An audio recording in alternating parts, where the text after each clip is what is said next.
ગીર સોમનાથ જિલ્લાના તલાલા તાલુકાના ધારાસભ્ય ભગવાનભાઈ બારડ દ્વારા સરકારી હોસ્પિટલની સરપ્રાઇઝ મુલાકાત લેવામાં આવી હતી. તો આરોગ્ય તંત્ર કેટલું મજબૂત રીતે કામ કરી રહ્યું છે તેને લઈ ધારાસભ્ય દ્વારા હોસ્પિટલની મુલાકાત કરવામાં આવી હતી. તો મુલાકાત દરમિયાન ધારાસભ્યએ સરકારી હોસ્પિટલમાં ચાલી રહેલ કામનો તાગ મેળવ્યો હતો. તો હોસ્પિટલમાં તબીબોની ઘટ, હોસ્પિટલના અધિક્ષક, તબીબી અને મેડિકલ કોલેજના ડીને સમગ્ર મામલામાં ખૂબ જ ચોકસાઈભર્યું કામ કરવાની સૂચના આપી હતી. વધુમાં તેમણે જણાવ્યું હતું જે ડોક્ટર નિમણૂક થયા હોવા છતાં પણ હોસ્પિટલમાં નિયમિત ફરજ બજાવતા નથી ત્યાં તમામ ડોક્ટર વિરુદ્ધ આકરી કાર્યવાહી હોસ્પિટલ કક્ષાથી થાય તેવી વાત પણ તેમણે કરી હતી. તો હોસ્પિટલના લઈ લોકોને કોઈ અગવડતા ન પડે અને લોકોને સારી સુવિધા મળે રહે તે માટે ડોક્ટરો સાથે ચર્ચા પણ કરી હતી. આમ તો તલાલા તો આવતા જ હોય છે અને રૂટીન પ્રક્રિયાઓમાં પણ આવતા જ હોય છે. હોસ્પિટલોમાં ડૉક્ટરોની સાથે પણ વાર્તાલાપ કરવા માટે આવતા હોય છે, દર્દીઓને મળવા માટે આવતા હોય છે. પણ નવી હોસ્પિટલનું બાંધકામ ચાલુ છે એટલે ઓચિંતા ના આવીએ. પહેલાં અમે સંદેશો આપી દઈએ અને પછી આવીએ તો કાંઈક નાની મોટી સમસ્યા હોય તો આડાઅવળું થઈ જાય. ઓચિંતા ના આવીએ તો અમને પણ થોડો ખ્યાલ આવે કે આની અંદર કોઈ ગેરરીતિ થતી નથી ને કામ બરાબર થાય છે, ક્વોલિટીવાળું થાય છે. એટલે એના માટે થઈને આજે ઓચિંતાની મુલાકાત લીધેલી છે. સાથે હોસ્પિટલની વૈકલ્પિક વ્યવસ્થા જે કરી છે થોડીક અગવડતા તો ભોગવવી પડશે. અગવડતા વિના સગવડતા મળતી નથી.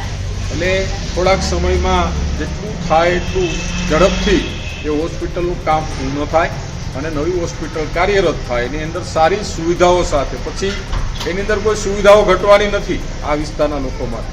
એટલે એના માટે થઈને તમામ પ્રયત્ન કરીએ છીએ અને ડૉક્ટરોની અને સ્ટાફની ટીમ પણ બહુ સારી છે. તાલાળાની જ્યારમાં જતા હોય ત્યારે અભિપ્રાયો લેતા હોય છે તો કામગીરી પણ સારી છે. ડિલિવરી માટેની કામગીરી સારી. અને ક્યારેક એવો બનાવ પણ બની જતો હોય પણ ડૉક્ટરનો ઈરાદો ક્યારેક કોઈ માણસને ઈજા પહોંચાડવાનો કે એમને મારી નાખવાનો હોતો નથી. ડૉક્ટર તો હંમેશા પોતે તમામ પ્રયત્ન કરતા હોય છે માણસને બચાવવા માટેના. તો જ એમને પોતાની ગુડવિલને પોતાના કામ ઉપર ગૌરવ.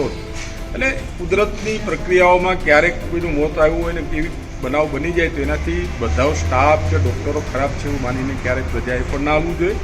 અને એવું બનતું હોય છે તો એની અમે તપાસે કરાવતા હોય છે.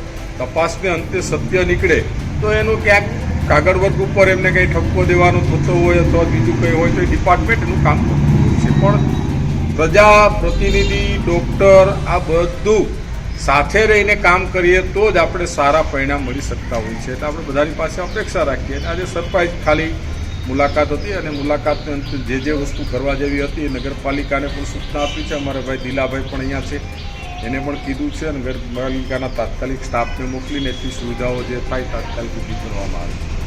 Bureau report CN24 news. હવે જુઓ દેશ દુનિયાની તમામ ખબરો તમારી આંગળીના ટેરવે. ઉઠાવો મોબાઈલ અને Google Play Store પરથી ડાઉનલોડ કરો અમારી CN24 ન્યૂઝ મોબાઈલ એપ.